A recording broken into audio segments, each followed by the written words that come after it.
Сәлем достар, менің каналыма қош келдіңіздер. Видеоны көрместен бұрын каналыма тіркеліп, қоңыраушаның суретін баса кетуді ұмытпаңыздар. Каналымның дамуына өз үлестеріңізді қоса кетулеріңізді сұраймын. Алдыңғы видеоларда бауыр ауруы, бауырдың май басуы туралы ақпараттар айтқан болатынмын. Бұл видеода бауырды тазалайтын 5 тұнба туралы айтатын боламын. Қызықты ақпараттарды жіберіп алмас үшін видеоны соңына дейін көріңіздер. Бауыр ағзадағы тазалаушы құрал, әсіресе тамырымызда ағатын қанды тазалайды.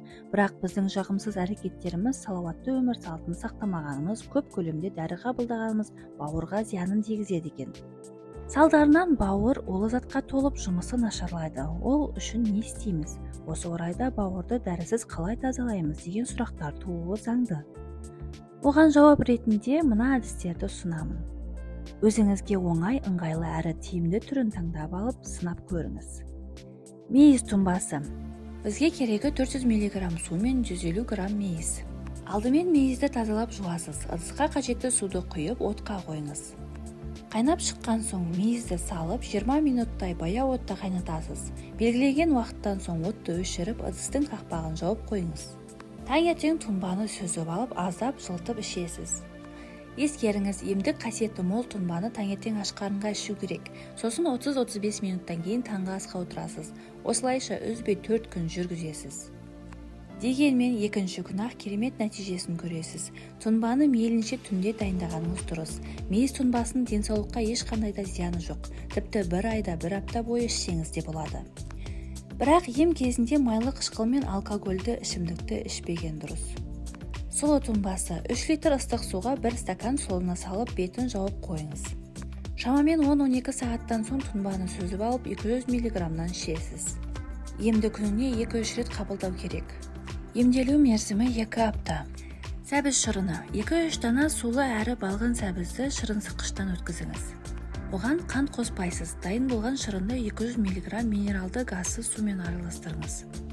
Дайын болған емдік сусынды өте жай ұрттармен ішесіз. Емді күнде таңертең аш қарынға жүргізу керек. Емделу ұзақтығы бауырдың жағдайына қарай 3,5 айдан 8 айға дейін жалғасады. Ақжелкен тұнбасы. Бір бума ақжелкенді тазалап жуып алып, ұсақтап турайсыз. Оған 4 дана сулы сәбізді, 2 сабақ балдыркөкті және жарты дана лимонды қосып блендермен араластырасыз. Дайын болған сұйықтықты таңғы астан алдын ішесіз. Шөптер тұнбасы. Жарты литр қайнаған суға 3 ас қасықтан ұнтақталған итмұрын, бақ-бақ және қалақай шөптерін саласыз. Ыдыстың қақпағын мықтап жауып тұндыру керек. Сусын салқындаған кезде сүзіп алып, 1 ас қасықтан күніне 3 рет ішіңіз. Емді тамақтанудан 30-40 минут алдын жүргізесіз. Бұл тұнба зат алмасуды жақсартады, өттің жұмысын реттейді, бауырдағы шлактарды шығарады.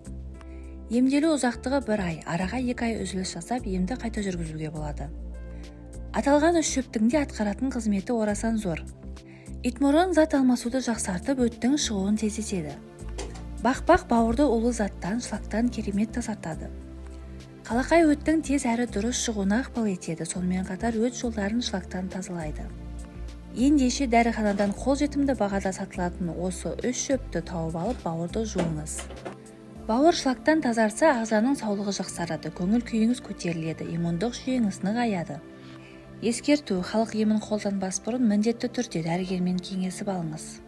Жоғарыда аталған кеңестер сізге пайдалы болған болса, достарыңызбен бөлісе кетіңіз және де лайк басып комментарий жазуды ұмытпаңыздар.